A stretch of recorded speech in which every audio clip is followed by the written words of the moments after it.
Les éditions Sixtreed présentent Son Excellence Eugène Rougon d'Émile Zola, interprété par François Cottrell.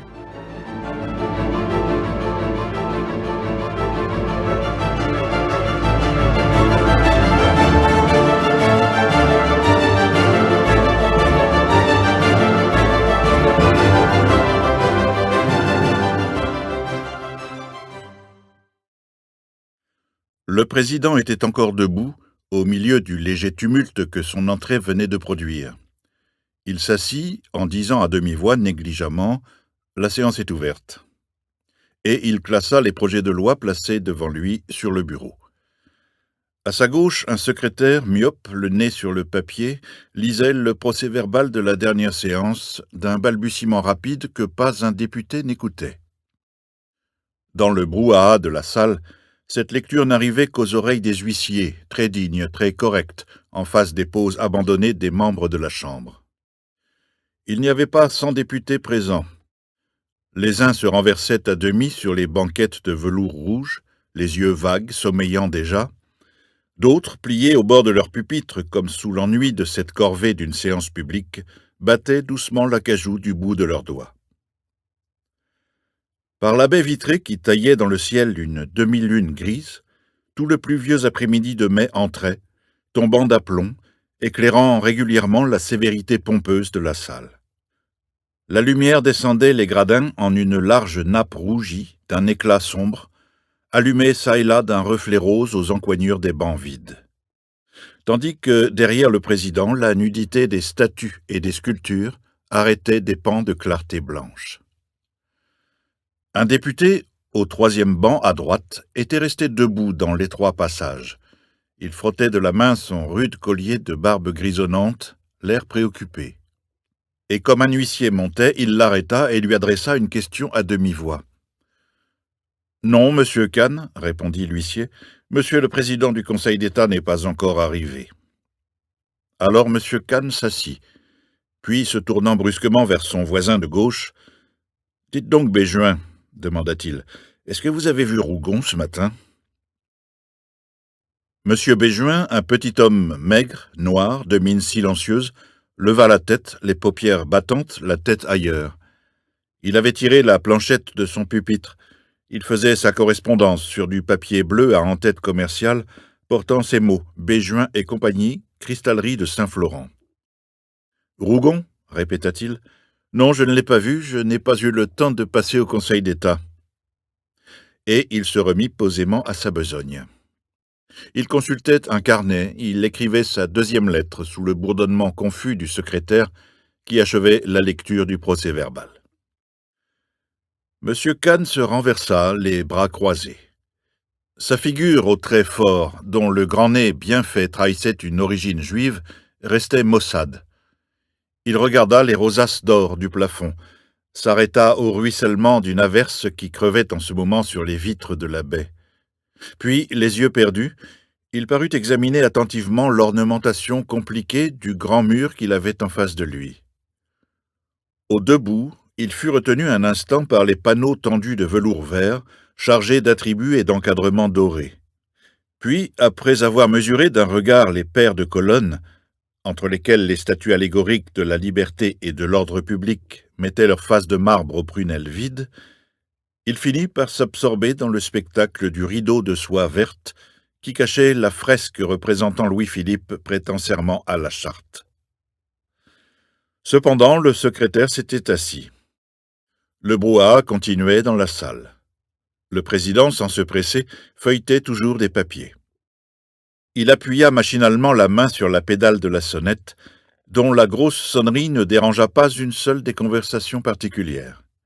Et, debout au milieu du bruit, il resta là un moment à attendre. « Messieurs, commença-t-il, j'ai reçu une lettre. » Il s'interrompit pour donner un nouveau coup de sonnette, attendant encore, dominant de sa figure grave et ennuyée le bureau monumental, qui étageait au-dessous de lui ses panneaux de marbre rouge encadrés de marbre blanc. Sa redingote boutonnée se détachait sur le bas-relief placé derrière le bureau, où elle coupait d'une ligne noire les péplums de l'agriculture et de l'industrie aux profils antiques.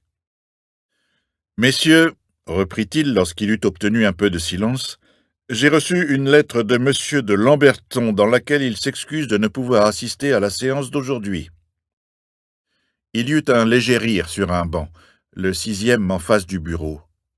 C'était un député tout jeune, 28 ans au plus, blond et adorable, qui étouffait dans ses mains blanches une gaieté de jolie femme. Un de ses collègues, énorme, se rapprocha de 3 places pour lui demander à l'oreille « Est-ce que Lamberton a vraiment trouvé sa femme ? Contez-moi donc ça, la Rouquette. » Le président avait pris une poignée de papier. Il parlait d'une voix monotone. Des lambeaux de phrases arrivaient jusqu'au fond de la salle. Il y a des demandes de congé, M. Blaché, M. Buquin-Lecomte, M. de la Villardière. Et pendant que la chambre consultée accordait les congés, M. Kahn, las sans doute de considérer la soie verte tendue devant l'image séditieuse de Louis-Philippe, s'était tourné à demi pour regarder les tribunes. Au-dessus du soubassement de marbre jaune veiné de laque, un seul rang de tribunes mettait d'une colonne à l'autre des bouts de rampe de velours amarante, tandis que, tout en haut, un lambrequin de cuir gaufré n'arrivait pas à dissimuler le vide laissé par la suppression du second rang, réservé aux journalistes et au public avant l'Empire. Entre les grosses colonnes jaunies, développant leur pompe un peu lourde autour de l'hémicycle, les étroites loges s'enfonçaient, pleines d'ombre, presque vides, égayées par 3 ou 4 toilettes claires de femmes. « Tiens, le colonel Joblin est venu, » murmura M. Kahn. Il sourit au colonel qui l'avait aperçu. Le colonel Joblin portait la redingote bleu foncé qu'il avait adoptée comme uniforme civil depuis sa retraite. Il était tout seul dans la tribune des questeurs, avec sa rosette d'officier, si grande qu'elle semblait le nœud d'un foulard. Plus loin, à gauche, les yeux de M. Kahn venaient de se fixer sur un jeune homme et une jeune femme, serrés tendrement l'un contre l'autre dans un coin de la tribune du Conseil d'État. Le jeune homme se penchait à tout moment, parlait dans le cou de la jeune femme qui souriait d'un air doux sans le regarder, les yeux fixés sur la figure allégorique de l'ordre public. « Dites donc, Béjuin, » murmura le député en poussant son collègue du genou. M. Béjuin était à sa 5e lettre, il leva la tête effaré. « Là-haut, tenez, vous ne voyez pas le petit d'Escorail et la jolie Madame Bouchard ? Je parie qu'il lui pince les hanches. Elle a des yeux mourants. » Tous les amis de Rougon se sont donc donné rendez-vous ? Il y a encore là, dans la tribune du public, Madame Correur et le ménage Charbonnel. Un coup de sonnette plus prolongé retentit. Un huissier lança d'une belle voix de basse « Silence, messieurs !» On écouta. Et le président dit cette phrase dont pas un mot ne fut perdu.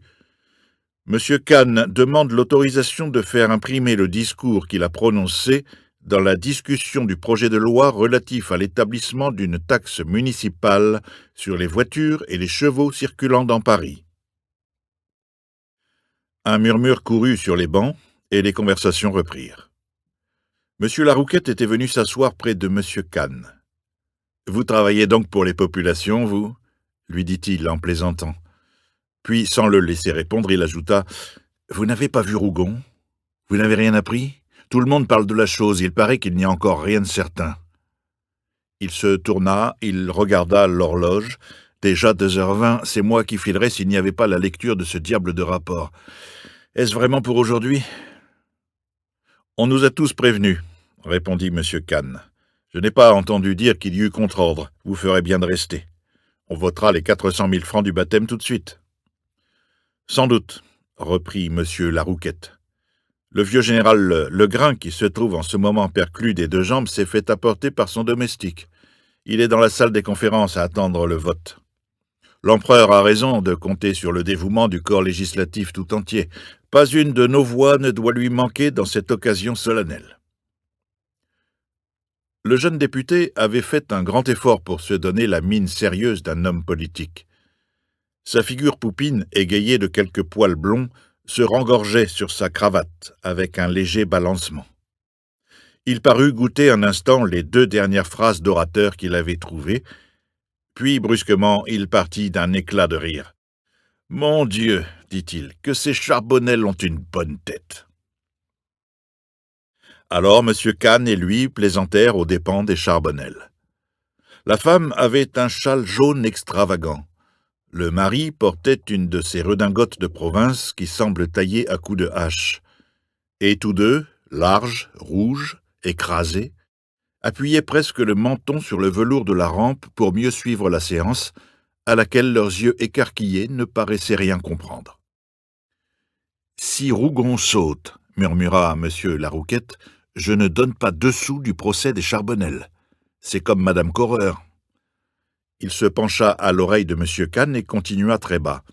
« En somme, vous qui connaissez Rougon, dites-moi au juste ce que c'est que Madame Correur. Elle a tenu un hôtel, n'est-ce pas? Autrefois, elle logeait Rougon. On raconte même qu'elle lui prêtait de l'argent. Et maintenant, quel métier fait-elle ?